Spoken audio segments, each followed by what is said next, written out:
All right, welcome back to All Cars, y'all. I am John. It is time for another Motor Week Retro Review reaction. This week it is the 2002 Isuzu Axiom, an SUV that is easy to forget. I don't remember this thing selling for very long. I don't think it sold in any kind of big numbers, and it looked weird. But I do remember it.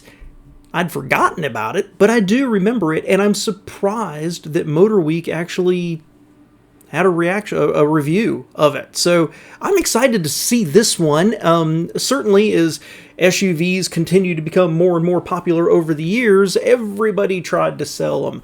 And Isuzu had some good ones before, but I just don't remember this one ever resonating with anybody. So as always, grab your beverage of choice. Got some decaf today, and sit in your comfy chair. Let's take a little trip down memory lane. Unbelievably, over 20 years ago now. Motorweek is made possible by Auto Value and Bumper to Bumper and TireRack.com. While the sport utility boom has meant huge sales and profits for many car makers, one brand that benefited only modestly is Isuzu.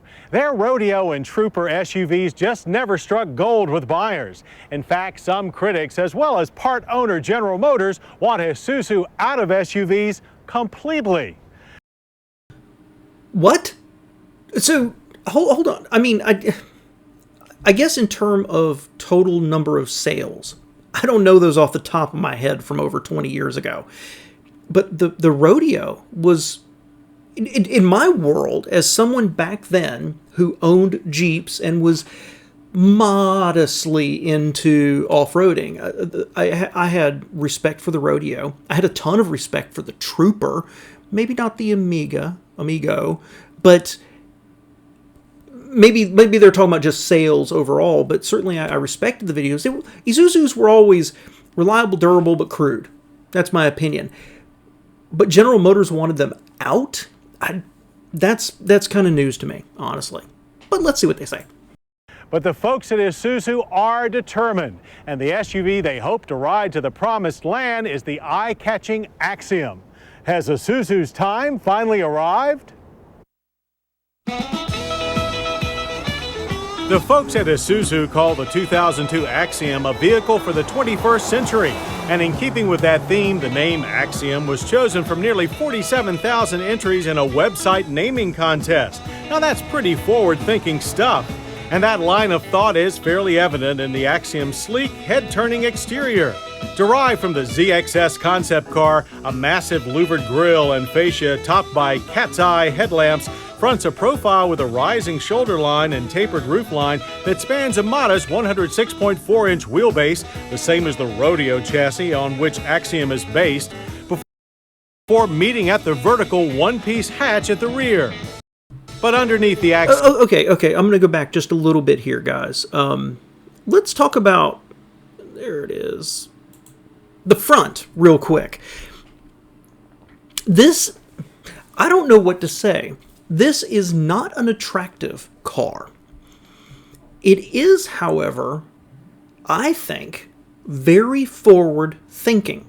And bear with me on this for a minute. This front here, very interesting. Narrowing headlights. The grille is unusually small, but then that huge louvered area down below.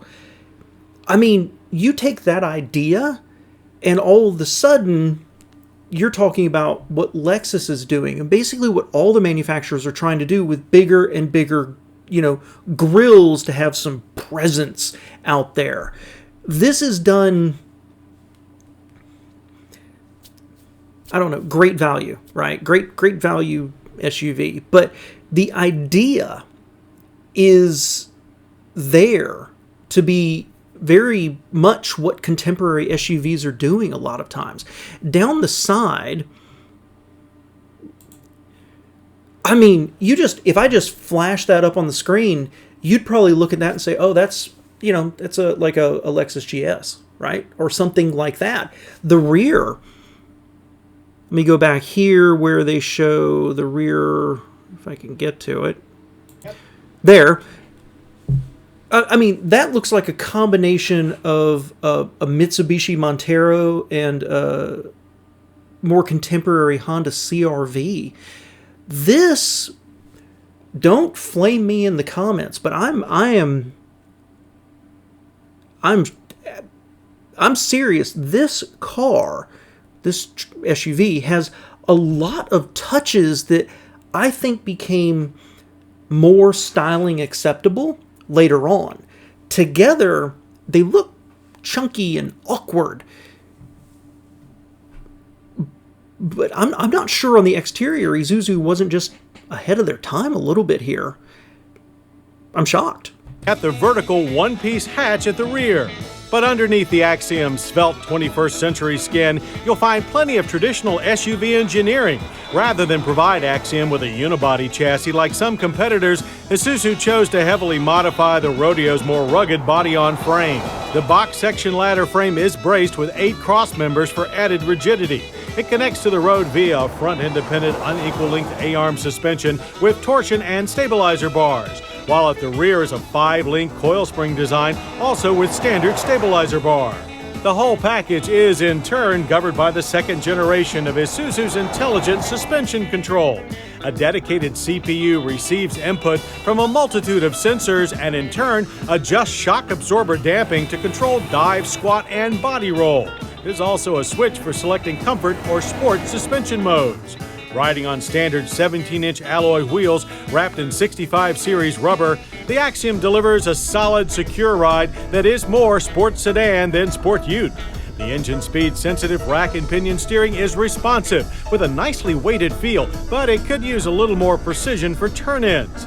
Powering the Axiom.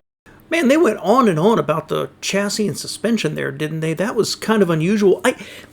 8 cross members to add strength. I'm not a chassis engineer, but that sounds like a lot. And coil at the back, but torsion bar with stabilizer at the front almost sounds backwards to me.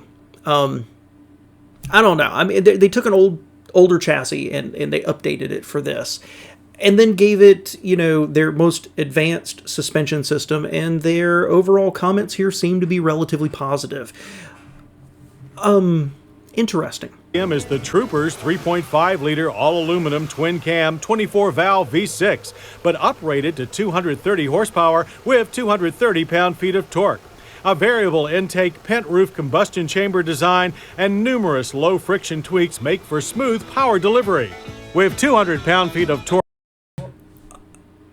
I've got no problem with that engine. I don't know about it specifically. I've always had a pretty good impression of Isuzu engines. That one, the numbers sound healthy.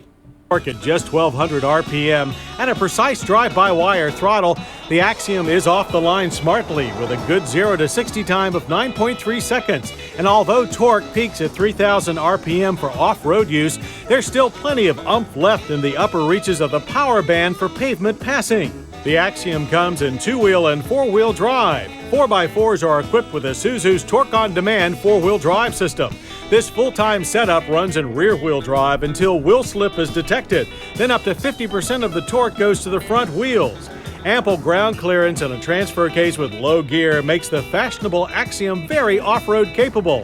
Although, as our friends at AMI Auto World Weekly point out, the Axiom is comparatively nimble, but the suspension is designed more for a smooth pavement ride than for boulder hopping.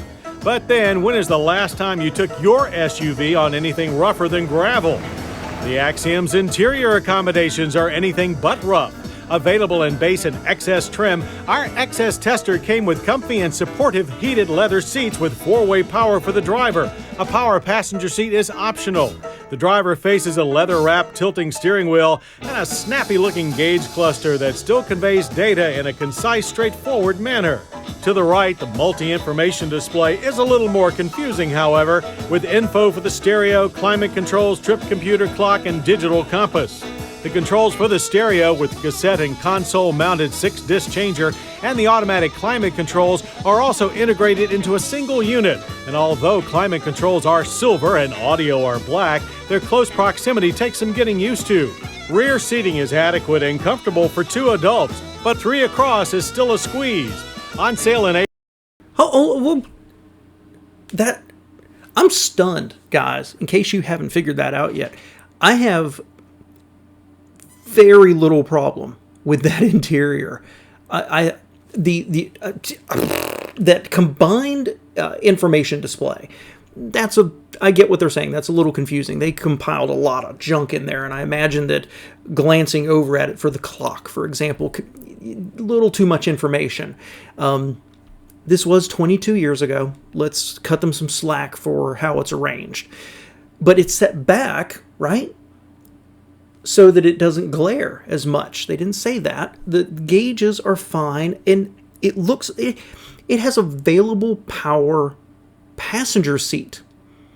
This is not a luxury brand. That really has got to me. That's kind of surprised me. The leather looks wonderful. The interior looks wonderful. It's got honestly, I'm going to say it's got some styling touches that we still see today. The dash is a little dour. You've heard me talk endlessly for years about all black dashes, all black, but the tan interior lightens it up. I just think the dash overall is a little depressing. But that combined AC, HVAC, and radio unit, but using different color buttons for each one, I know they just criticized it. I think that's cool as heck. I really like this interior. April, the 2002 Isuzu Axiom will sport a price of $25,985 for a base 4x2. XS 4x2 start at $28,305. A base 4x4 will be $28,465, with XS trim bringing the 4x4 to only $30,785. Now, Webster defines Axiom as a self-evident truth, and with its eye-catching styling, rugged build quality, and pleasing interior layout, it's pretty evident to us that the 2002 Axiom is the kind of bold step Isuzu needs to catch buyer attention like it caught ours. I would agree with that. Isuzu was in my opinion, on life support for a long, long time. Their cars were always a little cruder than anybody else's, and they had some successes like the Geostorm, right? I remember the Geostorm. I don't remember the Isuzu Stylus right off the top of my head. Their trucks were fine, but not Toyota Tacoma. Their SUVs were good. I respected them. But at that moment, if I had my opportunity to lay down the money between a Rodeo or a Cherokee, I would have bought the Jeep. And I think that's what they were up against. And they came out, and while it had the ladder frame underpinnings, it was tuned more for on-road, is what they said. So it wasn't really an off-roader. So was this competing with the S10 Blazers and the Explorers and the Cherokees and the Grand Cherokees, or was it more for on-road? Were they, again, ahead of their time in tuning it more for, look, you're going to be a suburban driver, why pretend you're going to take it into the mountains? I don't know. But this one really surprised me. Like I said at the beginning, this is a vehicle that's honestly just forgotten. You know, when was the last time you ever thought about Isuzu or the Axiom? I'm going to look up how long it was on sale for and how many, if I can find it, how many they actually sold. But basically, I remember reading a few articles about it, seeing a couple, and then it just seemed to disappear. And this review surprises me because I find this to be a very compelling package. And honestly, this review is one of those that it's like, wow, I'd buy one of these used just to have it. You know, just because it's so quirky from a brand that's gone. Wouldn't you love to own one of these for a while and experience it and find out, yeah, it actually was a turd, or we all missed something that was 5-10 years ahead of its time?